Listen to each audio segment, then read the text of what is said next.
Commander Jake Harrison stood on the bridge of his freighter ship and watched the stars move past his window. He had been flying between planets for 5 years now, carrying metal and rocks from human colonies to alien worlds. It was honest work, but it was hard. The aliens who ran the galaxy treated humans like servants, like people who did not matter. Jake's ship was called the Endeavor. It was not fancy or new. The paint was old and some parts made strange noises, but it flew well enough. His crew of 12 people worked hard every day. They loaded heavy boxes, fixed broken machines, and spent months in space away from their families. They did all this because Earth needed the money. Humanity needed to survive. Today they were delivering a load of rare metals to a Zelthran station. The Zelthrans were one of the 3 most powerful alien races in the galaxy. They had big ships, lots of weapons, and they thought humans were beneath them. Jake had dealt with them many times before. It was never pleasant. The Endeavor docked at the station without problems. Jake's crew began unloading the cargo as they always did. Everything was going smoothly until the Zelthran enforcers arrived. There were 6 of them, all wearing black armor and carrying energy weapons. Their leader was a tall alien named Zalthorn. His skin was gray and his eyes were cold.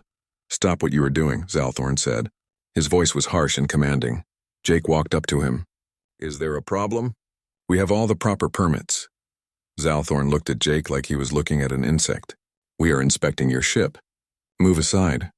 "We were just inspected last week," Jake said carefully. Everything was approved.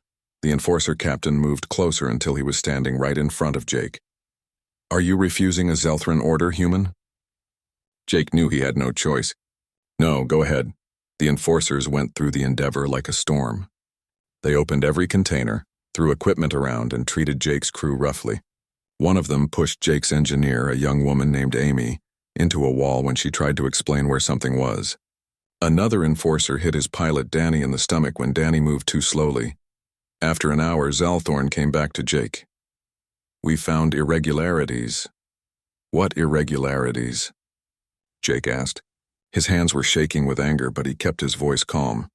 "Your cargo was mislabeled. The penalty is 10,000 credits. Jake felt like someone had punched him in the chest. 10,000 credits was 3 months of earnings for his whole crew. "That's not possible. We triple-check everything." Zalthorn smiled. It was not a kind smile. "Are you calling me a liar, human?" Jake looked at his crew. They were watching him, waiting to see what he would do. Amy had a bruise forming on her face. Danny was holding his side where he had been hit. They were all afraid, but they trusted Jake to protect them. "No," Jake said quietly. "We will pay the fine." "Good," Zalthorn said. "Remember your place, human. Your species exists because we allow it. Never forget that." The enforcers left. Jake stood there watching them go, feeling more helpless than he had ever felt in his life. His crew gathered around him. Nobody said anything for a long time. Far away on Earth, Ambassador Lisa Crawford was having an equally terrible day. She sat in the great chamber of the Galactic Council, waiting for her turn to speak. She had been Earth's representative for 8 years now. For 8 years, she had listened to aliens insult her people. For 8 years, she had tried to make them understand that humans deserved respect. Today was supposed to be different. Today she had evidence that could not be ignored. When her turn came, Lisa stood up and activated her presentation. Images appeared on the large screens around the chamber. They showed human workers in terrible conditions being forced to labor without pay. They showed human colonies being raided by alien pirates while council ships did nothing. They showed bodies of human children killed in attacks. "Members of the council," Lisa said, her voice strong and clear. "For 30 years, humanity has asked for protection under galactic law. We have followed every rule. We have paid every tax. And yet we are treated worse than any other species. This must end." The council chamber was silent for a moment. Then the Zelthran representative began to laugh. Soon others joined him. The sound echoed through the chamber like mockery itself. "Ambassador Crawford," the Zelthran said, his voice dripping with contempt. "Your species has been part of the galaxy for only 30 years. Some of us have civilizations that are millions of years old. You are children playing at being adults. Accept your place and stop wasting our time." Lisa felt her face grow hot with anger, but she kept her composure. "We are asking for basic rights. The same rights you give to every other species." "Other species have earned those rights," the Korthax representative said. The Korthax were another powerful race. insect-like creatures with hard shells and multiple arms. What has humanity done to earn anything? You have no great art, no advanced technology, no military power. You have nothing we need except your labor. The Viridian representative, who looked almost human except for his blue skin, spoke more gently. Perhaps in a few centuries, when your species has matured, we can revisit this discussion. Lisa looked around the chamber at all the alien faces staring at her. Some looked amused. Some looked bored. None looked sympathetic. She had prepared for this moment, had rehearsed her arguments, had brought undeniable proof of injustice, and none of it mattered. They simply did not care. She gathered her documents and left the chamber. In the hallway outside, she allowed herself a moment of weakness. Tears formed in her eyes, but she wiped them away quickly. She could not afford to show weakness, not here. Not ever. Meanwhile, on the human colony of New Terra, Captain Ben Murphy was dealing with his own crisis. He commanded the patrol ship Defiance, one of only 20 military vessels that Earth could afford to maintain. His orders were to protect New Terra from pirates and raiders. It was supposed to be an easy assignment. The colony was peaceful, home to 200,000 people who farmed and mined and tried to build a good life far from Earth.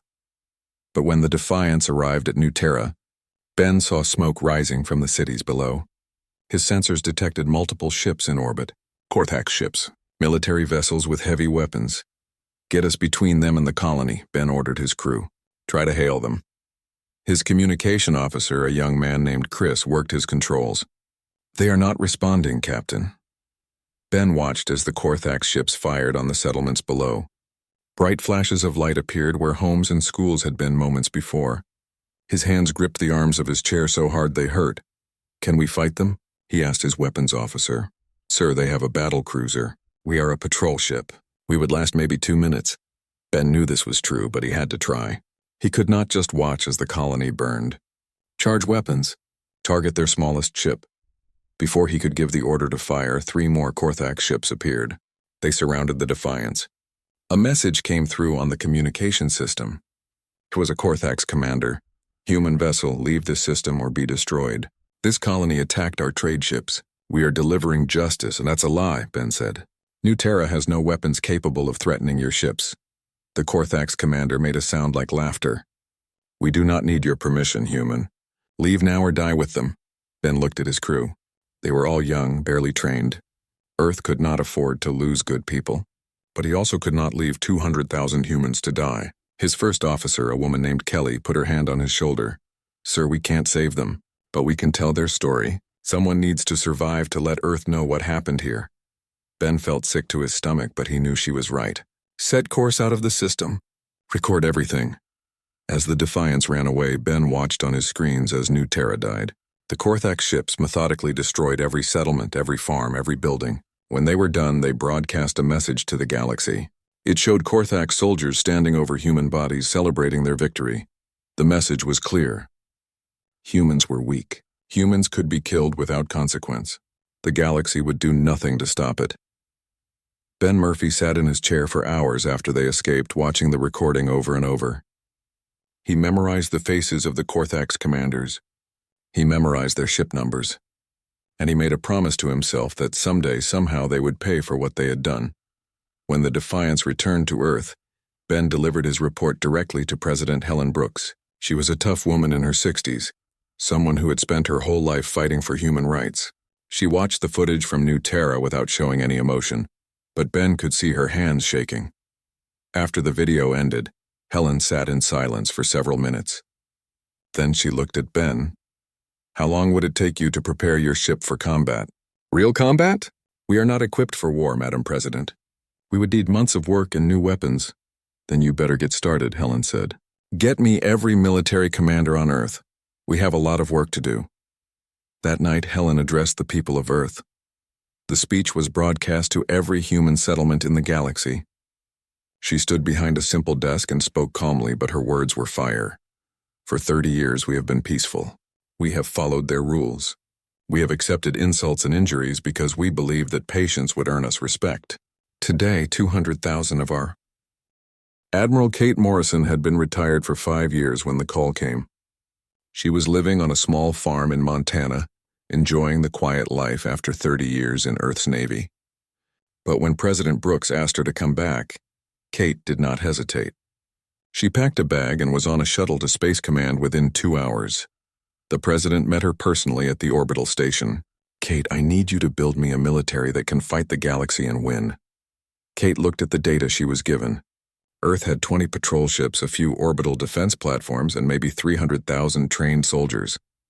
The Zelthron Empire alone had over 10,000 warships. "Madam President, with respect, this is impossible." Helen Brooks smiled. "Good. I don't want someone who thinks it will be easy. I want someone who understands how hard it will be and does it anyway." Kate spent the first week analyzing everything. She studied alien military tactics, their ship designs, their weapons technology. She read every report from every human encounter with alien forces, and slowly she began to see something the aliens had missed. They were comfortable. The major powers had not fought a real war in over 2,000 years. Their military was more for show than for actual combat. Their tactics had not changed in centuries. Their soldiers trained in simulators, not in real conditions. They had forgotten what war actually meant. Humans, on the other hand, had never stopped fighting. Earth's history was full of wars, conflicts, and battles. Humans had developed tactics for every situation. They knew how to fight when outnumbered. They knew how to use terrain. They knew how to adapt and survive. Kate called a meeting with General Aaron Price and Dr. Nathan Cole. Aaron was in charge of ground forces, and Nathan was Earth's leading weapons scientist. They met in a secure room deep inside the space station. "We can't match them ship for ship," Kate said. "We don't have the resources or the time. So we don't try. We build something different." Nathan pulled up designs on the wall screen. "Alien ships are huge. They have massive plasma cannons and energy shields. They are built to look impressive and to fight other ships exactly like them. But they are slow and their shields have limits." "What are you thinking?" Aaron asked. "Kinetic weapons," Nathan said. "Railguns that fire solid metal at incredible speeds. Missiles that come in swarms and overwhelm defenses. Nuclear weapons. The aliens stopped using these technologies thousands of years ago because they thought them primitive. But a chunk of metal moving at a fraction of light speed does not care about energy shields." Kate nodded. "What else?" "Their ships are designed for comfort," Nathan continued. "They have gardens, recreation areas, fancy quarters for officers. A human warship should be nothing but weapons, engines, and armor.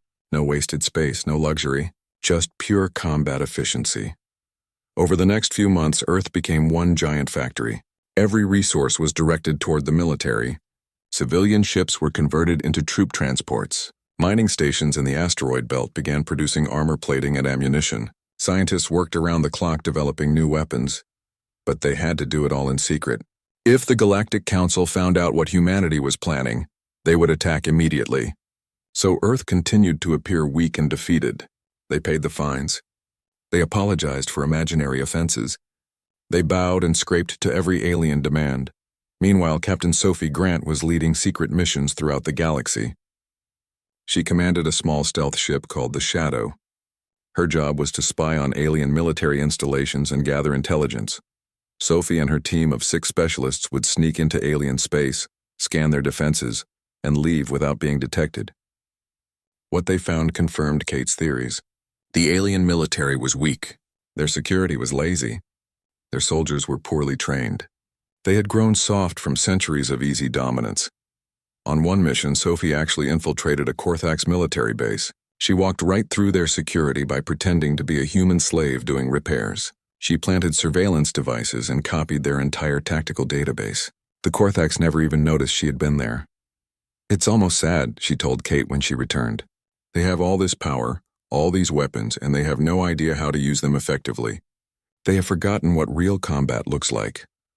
While the military prepared, civilians were doing their part too. Marcus Webb was an engineer who worked on an asteroid mining station. He spent his days using massive lasers to cut apart rocks and extract valuable metals. One day he had an idea. Marcus called his supervisor. "What if we could turn these mining lasers into weapons?" Within weeks, every mining station in the solar system was being quietly retrofitted. The lasers that cut rocks could easily cut through ship hulls. The ore haulers that carried tons of material could carry troops and weapons. The construction drones that built stations could be programmed to attack enemy ships. Humanity was turning its entire industrial infrastructure into a military machine. And the galaxy had no idea. The Zelthran Empire eventually noticed that Earth was being suspiciously quiet. They had expected protests, demands, maybe even some kind of terrorist attacks. Instead, humans just seemed to accept their fate. This made the Zelthrans suspicious. They sent a fleet of 12 battleships to Earth's orbit. The commander was Admiral Kethra, a veteran officer with 100 years of service. His orders were simple: intimidate the humans, make sure they understood their place. President Brooks invited Kethra to visit Earth's surface. He agreed, thinking it would be amusing to see the human leaders beg for mercy. Instead, Helen gave him a tour of Earth's military academy. Kethra watched human soldiers training. They were running through obstacle courses, practicing hand-to-hand combat, learning to use weapons in close quarters. It all seemed so primitive compared to Zelthran military training, which was mostly done in comfortable simulators. Your soldiers train like animals, Kethra said with contempt. Yes, Helen agreed. We train in the dirt. In the cold. In the heat. We train until our bodies break, and then we train some more. Do you know why? Because you are primitive? Because we remember what war costs, Helen said. She took him to a museum. On the walls were photographs from Earth's wars. Soldiers covered in mud, fighting in jungles and deserts and ruined cities, tanks rolling across battlefields, planes fighting in the sky, ships burning in the ocean. This is the Second World War, Helen explained, pointing to a photograph of soldiers storming a beach. 50 million people died. This is Vietnam. This is Korea. This is Iraq. This is Afghanistan. We have been fighting wars for our entire history. We know every trick, every tactic, every way to kill and survive. Kethra looked uncomfortable but tried to hide it. Ancient history. Modern warfare is nothing like this, Helen smiled. You're right. Modern warfare is much more efficient. Let me show you something else. She took him to a simulation room. They watched as human commanders fought mock battles against computer opponents. The humans used guerrilla tactics, ambushes, feints, and traps. They fought dirty, using every advantage they could find. Your tactics are dishonorable, Kethra said. We don't fight for honor, Helen replied. We fight to win. Every human is trained from childhood in our military history. We study battles from thousands of years ago. We learn from our mistakes, we adapt. Can you say the same about your species? Kethra had no answer. He returned to his ship and filed a report saying that Earth was no threat. He believed what he wrote. The humans looked desperate and weak. Their weapons were primitive. They stood no chance against the might of the Zelthran Empire. But deep in the asteroid belt, something was taking shape. In a hidden shipyard, humanity's first true warship was being built. It was called the Retribution, and it was like nothing the galaxy had ever seen. The Retribution was not elegant or beautiful. It was a machine built for one purpose only: to kill enemy ships. Every surface was armored. Every weapon was designed for maximum damage. It had railguns that could fire projectiles at incredible speeds. It had missile pods that could launch hundreds of weapons at once.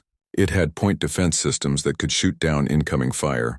The ship's captain was Commander Ryan Hayes, one of Earth's best tactical minds. He spent months training his crew, running drill after drill until they could operate the ship perfectly, even under the worst conditions. This ship represents everything we have learned, Ryan told his crew during their first meeting. Every battle humans have ever fought has taught us something. All that knowledge went into building this vessel. The aliens think their big, slow ships with fancy shields are superior. We are going to show them they are wrong. By the 6-month mark, Earth had secretly built 15 warships. It was nothing compared to the thousands of alien vessels in the galaxy. But Kate Morrison was not planning to fight a traditional war. She was planning to fight a human war. She gathered her commanders for a final briefing before their ships launched. The aliens have numbers and technology.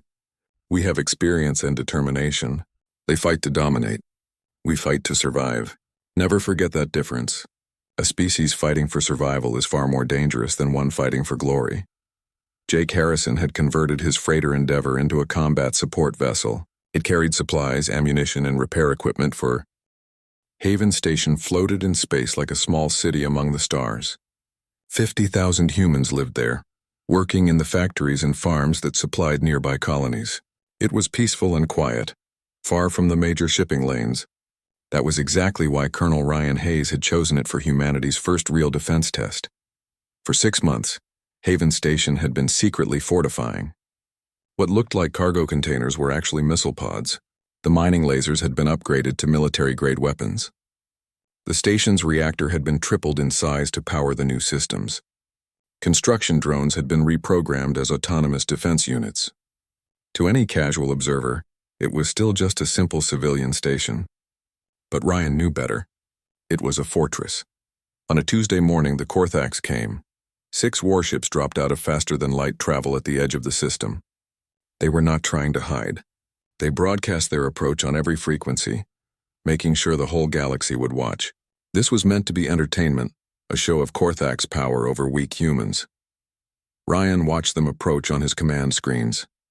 His hands were steady even though his heart was racing. He had trained for this moment, but training was different from reality. In a few minutes, people would die. Maybe many people. Maybe everyone on the station, but if they succeeded, humanity would show the galaxy that humans could fight back. Hail them, Ryan ordered his communication officer. The face of a Korthax commander appeared on screen. His insect-like features showed clear amusement. Human station, you will surrender immediately. Resistance will result in your destruction. This is your only warning. Ryan took a deep breath. This is Colonel Ryan Hayes, commanding officer of Haven Station. You are in human territory without authorization. Leave now and there will be no trouble. The Korthax commander made a clicking sound that might have been laughter. You dare give us orders? Humans do not command. Humans obey. Last chance, Ryan said quietly. Turn around and leave. The Korthax commander's face twisted into an expression of contempt. We will make an example of you. He cut the transmission. Ryan watched as one of the Korthax ships fired on a civilian transport that was leaving the station. The ship exploded in a ball of fire. 300 people had been on that transport. 300 people who were just trying to escape to safety. Ryan felt cold anger settle over him. All weapons, Ryan said calmly. Fire. Haven Station suddenly transformed. The cargo containers opened to reveal hundreds of missiles. They launched in waves, thousands of small projectiles streaking toward the Korthax ships. At the same time, the mining lasers activated, focusing their beams on the nearest vessel. The Korthax were completely surprised. Their shields, designed to stop energy weapons, did nothing against solid metal missiles. The projectiles slammed into their hulls, tearing through armor. One ship took a direct hit from the station's main railgun.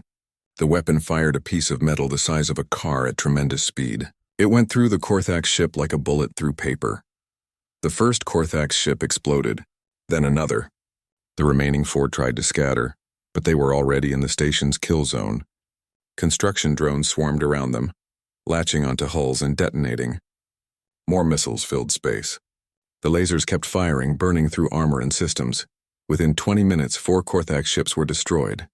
2 more were heavily damaged, floating in space with their engines dead and their weapons offline. The last ship had been crippled but was still broadcasting. Ryan opened a channel to the entire galaxy. His face appeared on screens across every council world. My name is Colonel Ryan Hayes. I am a human.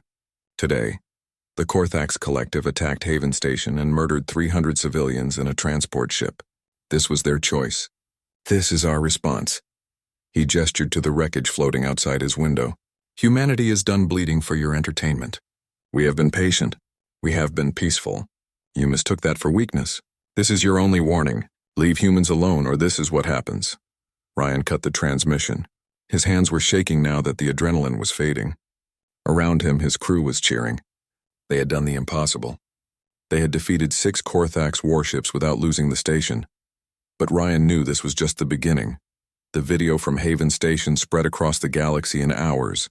On every world, aliens watched in shock as humans destroyed 6 military ships.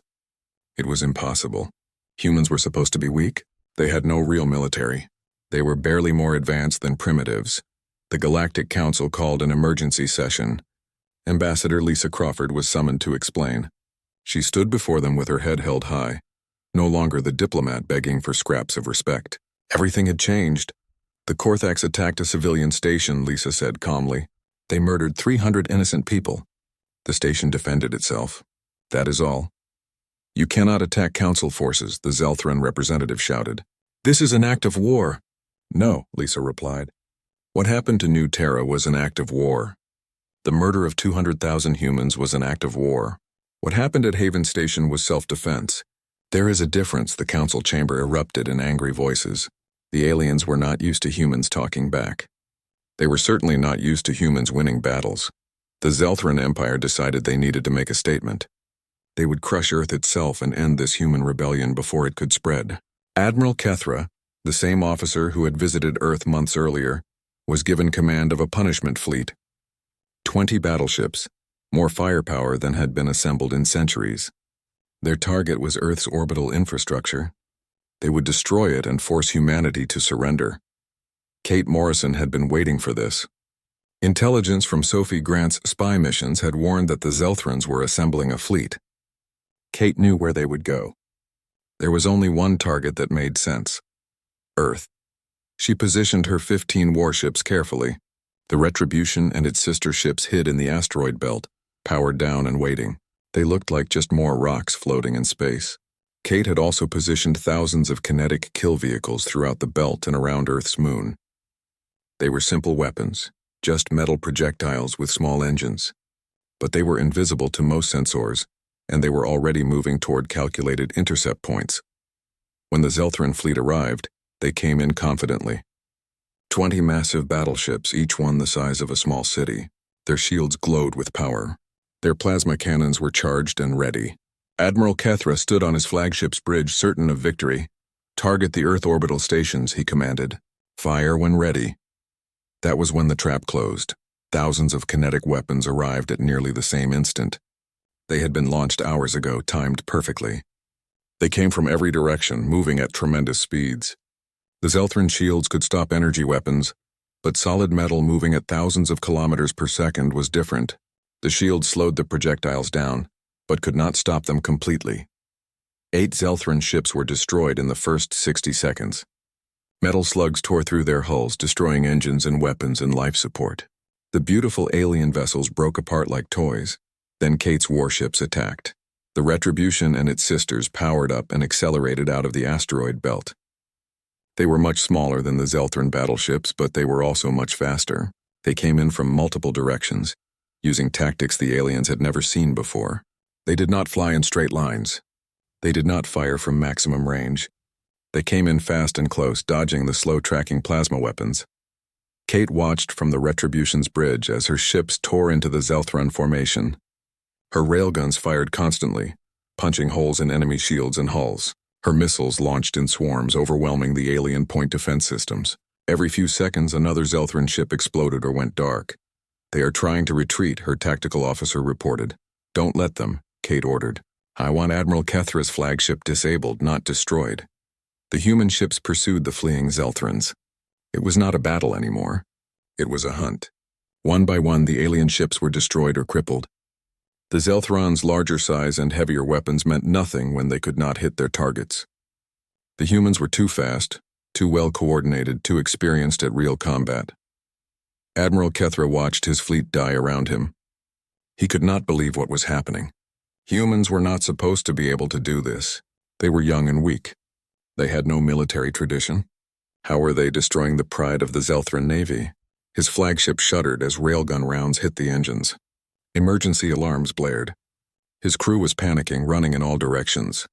He tried to give orders, but no one was listening anymore. The hull breached. Kethra heard the sound of cutting tools. Then human soldiers in combat armor poured into his bridge. They moved with practiced efficiency, weapons ready, securing every corner of the room. Their leader was Captain Sophie Grant, the same woman who had been spying on alien bases for months. Admiral Kethra, Sophie said, her voice calm through her helmet speakers, you are under arrest for war crimes. You will be tried for ordering the murder of civilians on New Terra and other colonies. Kethra fell to his knees. His proud Zelthran face showed nothing but... The galaxy was in chaos. News of the Zelthran defeat had spread to every world, and the reaction was different everywhere. Some species saw opportunity, others saw danger, but everyone understood that something fundamental had changed. Humans were no longer the galaxy's servants. The Galactic Council met an emergency session for 3 days straight. Arguments echoed through the chambers. The Viridian Dominion, which had always been more neutral toward humans, suggested immediate negotiations. They wanted to make peace before things got worse. But the Zelthran Empire and Korthax Collective were humiliated and furious. They refused to negotiate with what they still considered inferior beings. Instead, they formed a military alliance. If humans wanted war, they would give them war. They would assemble a fleet so large that not even human cunning could defeat it. 200 warships. The largest military force gathered in over 1,000 years. Ships came from both empires, bringing their best weapons and most experienced crews. The fleet would travel to Earth and end humanity once and for all. This time there would be no mistakes. They would not underestimate humans again, but Kate Morrison was not waiting around to be attacked. On a Monday morning, President Brooks authorized Operation Payback. Kate had been planning this for weeks, waiting for the right moment. Now that moment had come. Every human colony, every merchant ship, every outpost received the same message through the quantum network. Strike now. What the aliens did not realize was that humans were everywhere. For 30 years, humans had spread throughout the galaxy as workers, merchants, and servants. They were on every major world, in every major facility. The aliens saw them every day, but never really looked at them. Humans were just part of the background, unimportant and harmless. That was a fatal mistake. On the Zelthran homeworld, power plants suddenly exploded. Human workers who had maintained them for years activated hidden explosives and escaped in the confusion. The entire planet went dark. 3 billion Zelthrans found themselves without electricity, communications, or transportation. Chaos spread through the cities. The government lost control. At the Korthax military shipyards in the Tanis system, similar disasters occurred. Fusion reactors overloaded. Construction equipment malfunctioned. Weapons warehouses caught fire. The shipyards that had been building warships for centuries were reduced to burning wreckage in a single night. Human workers vanished before security forces could respond. Supply lines across the galaxy collapsed. Human freighter captains who had been transporting goods for decades suddenly disappeared or diverted their ships to human space. Alien colonies that depended on food shipments from human farms found themselves without supplies. Space stations ran out of fuel and spare parts. Some human captains went even further. Jake Harrison, commanding his upgraded freighter Endeavor, approached a Zelthran supply depot in the Outer Rim. The depot controller saw him on the scanner and assumed he was making a delivery as usual. Instead, Jake rammed his ship directly into the depot's main storage area at full speed. The explosion destroyed enough supplies to support a fleet for months. Jake and his crew escaped in life pods, broadcasting a simple message. That was for the beatings. That was for the stolen credits. That was for making us bow. While the galaxy was reeling from internal sabotage, Kate Morrison led humanity's offensive fleet on a campaign of destruction. She now commanded 80 warships, with more being built every week. Her strategy was simple but devastating. She did not fight set-piece battles. She struck at targets the enemy could not defend. Kate would jump her fleet into a system, destroy whatever military assets were there, and leave before reinforcements could arrive. Supply bases, communications relays, military academies, weapons factories, she hit them all. Her ships would appear without warning, unleash devastating firepower, and vanish into faster-than-light travel before the enemy could react. The aliens had never seen warfare like this. They were used to formal battles where fleets met in open space and slugged it out. Kate was fighting like a guerrilla, hitting weak points and running. It was infuriating and effective. The alien military could not protect everything at once, and they never knew where humans would strike next. Captain Ben Murphy, who had survived the destruction of New Terra, was leading his own mission.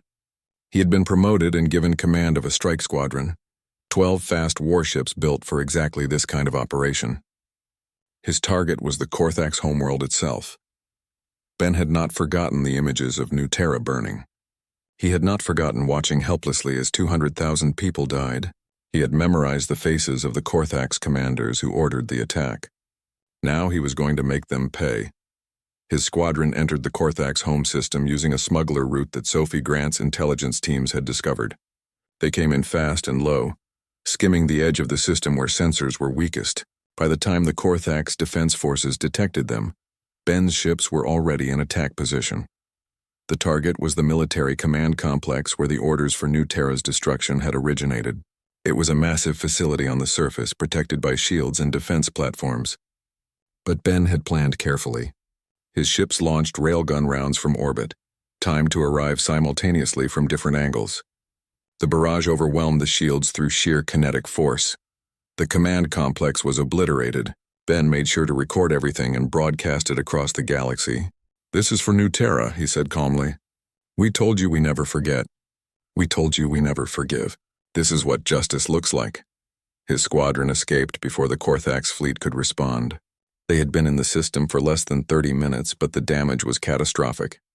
The Korthax had lost their primary military command center and several hundred high-ranking officers. All of this was happening while the combined Zelthran-Korthax invasion fleet was traveling toward Earth.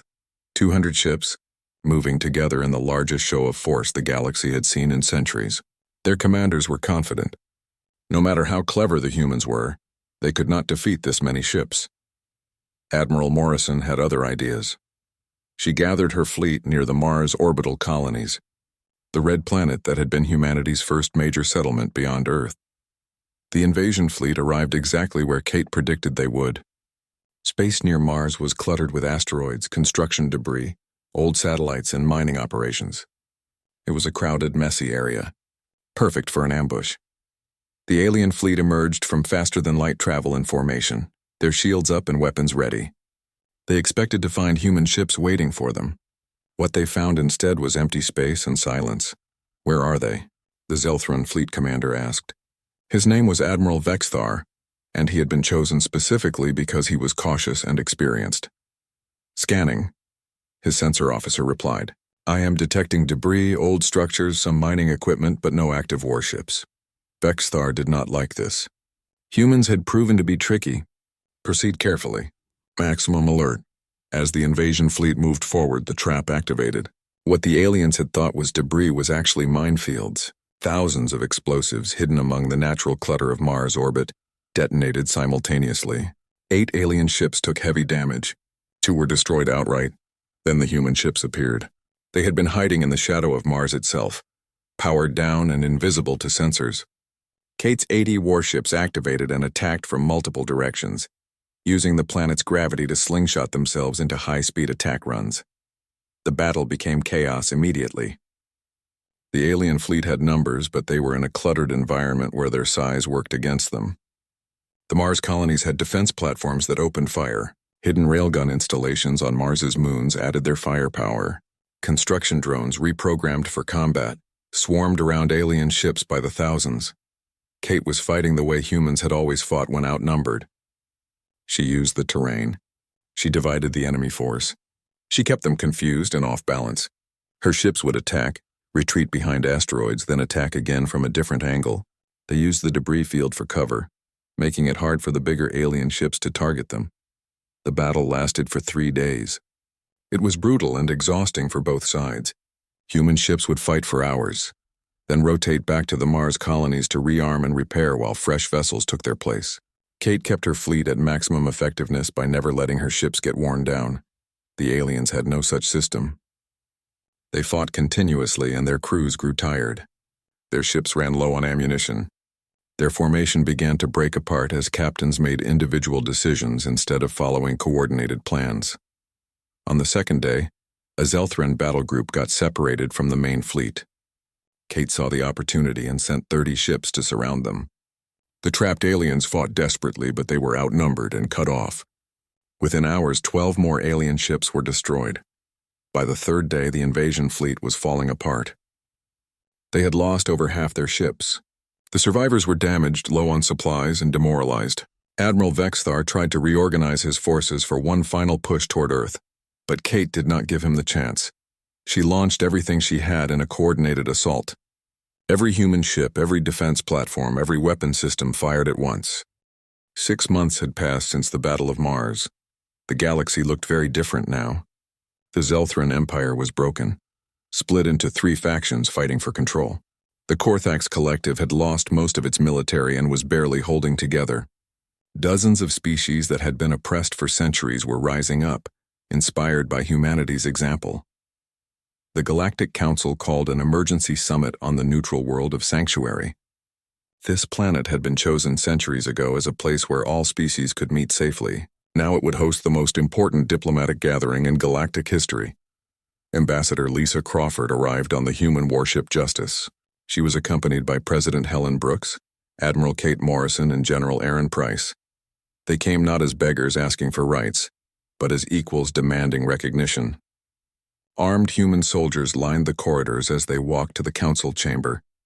No one challenged them. The chamber was full. Representatives from every major species were there, along with observers from dozens of minor races. The atmosphere was tense. Everyone knew that what happened here would determine the future of the galaxy. Lisa stood at the podium and looked around the room. She saw fear in many eyes. Some showed anger. A few showed respect. All of them were paying attention in a way they never had before. 6 months ago, Lisa began, humanity was the lowest species in the galaxy. We were servants, workers, and victims. When we asked for protection, you laughed.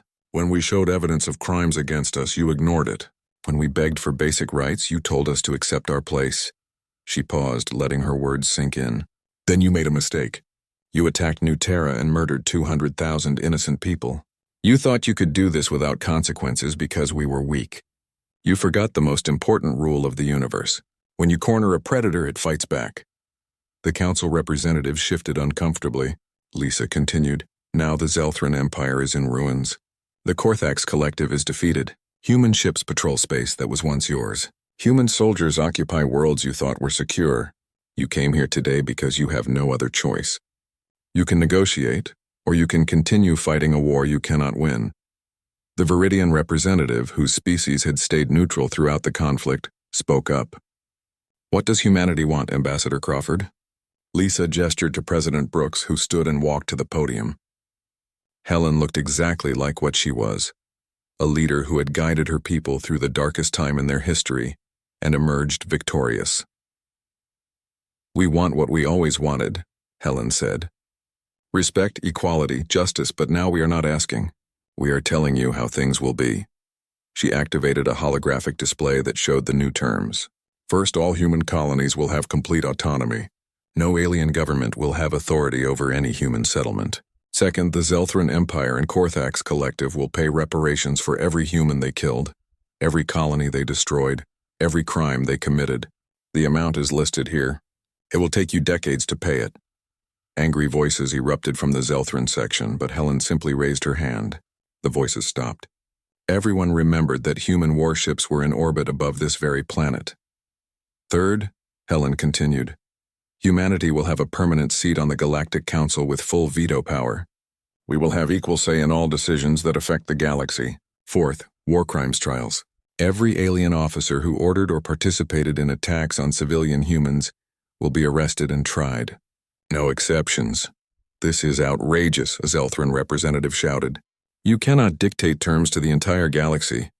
Admiral Kate Morrison stood up. She had not planned to speak, but she was tired of alien arrogance. Can't we? Admiral, look around this room. How many warships do you have left?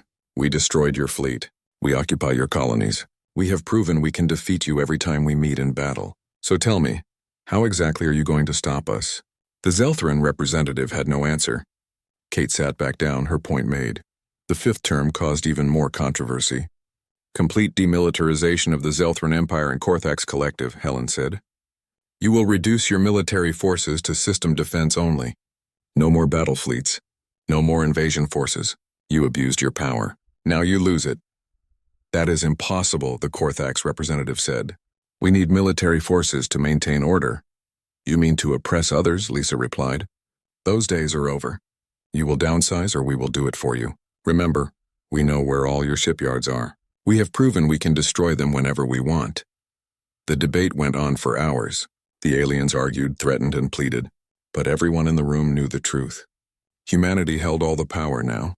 The question was not whether they would accept the terms, but what would happen if they refused. Finally, the Viridian representative proposed a compromise. These terms are harsh, but they are also fair given what has occurred.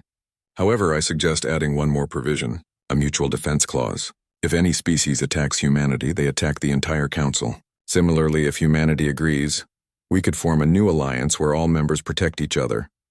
Helen considered this. It was actually a good idea. Humanity did not want to be the galaxy's police force forever. They just wanted to be safe and respected. We can discuss this, but understand that humans will not forget what happened. Trust must be earned, and that will take time. After 3 days of negotiation, the Treaty of Sanctuary was signed. The terms were mostly what humanity demanded, with some adjustments. The galaxy had a new structure now, built on the principle that no species should dominate others through force. But the real change was not written in any treaty. It was in how aliens looked at humans now. The galaxy had learned a painful lesson about underestimating a species that refused to give up. Captain Sophie Grant was assigned to work with alien military forces on the new security arrangements. She found herself training Viridian officers in combat tactics. They were eager students asking endless questions about human military history and strategy. "Why do humans study ancient battles?" one Viridian asked. "What can warfare from thousands of years ago teach you about modern combat?" Sophie smiled. "Because the weapons change, but the principles don't. Tactics that worked in ancient times still work today if you understand them. We learn from every fight, every war, every mistake. That is why we are good at this." The Viridian nodded slowly. "My species stopped studying war a long time ago. We thought we had evolved beyond it. We were wrong. Perhaps we should start learning again." "Not to conquer," Sophie said firmly, "but to defend, to protect the weak, to make sure what happened to humans never happens to anyone else. That is the right reason to understand warfare." Captain Ben Murphy returned to New Terra, or what was left of it. The Korthax had destroyed everything, but humans were already rebuilding. Construction crews were clearing wreckage. Farmers were planting new crops. Families were returning to reclaim their homes. Ben walked through the ruins of the main settlement, remembering the day he had watched it burn. A young girl, maybe 10 years old, came up to him. "Are you Captain Murphy?" she asked. "Yes. My dad says you avenged us. Is that true?" Ben knelt down to look at her at eye level.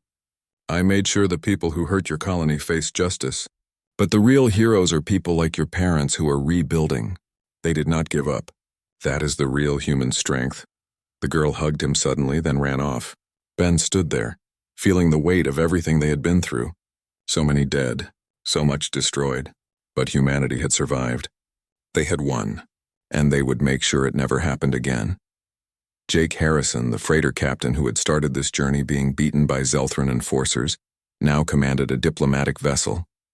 His job was to travel the galaxy, meeting with different species and building relationships. Everywhere he went, aliens treated him with respect. On one trip, he encountered a Zelthran merchant who recognized him. "You are the human who destroyed the supply depot," the Zelthran said. Jake tensed, but the alien raised his hands peacefully. "I am not angry." "That depot was run by the military, and they were cruel to everyone, not just humans. Many of my people are glad the old empire is gone. We were tired of war and oppression, too." They talked for a while, and Jake realized something important. The alien governments had started the war, but most ordinary aliens had not wanted it. They were just trying to live their lives like humans. The real enemy had never been entire species, but the leaders who chose violence over peace. President Brooks gave a speech at the memorial for all the humans who had died in the war. Thousands of names were carved into a wall of black stone. The victims of New Terra, the soldiers who fell at Mars, the workers who died in sabotage operations. So many lives lost. "We did not want this war," Helen said to the crowd. "We tried for 30 years to find peace. But when peace was denied to us, we had no choice but to fight. We fought not for conquest or revenge, but for the simple right to exist with dignity." She looked at the wall of names. These people died so that future generations of humans would never have to bow to anyone. They died so that their children could stand tall. We honor them not by celebrating war, but by building a peace worth their sacrifice. The crowd was silent. Then slowly applause began. It spread through the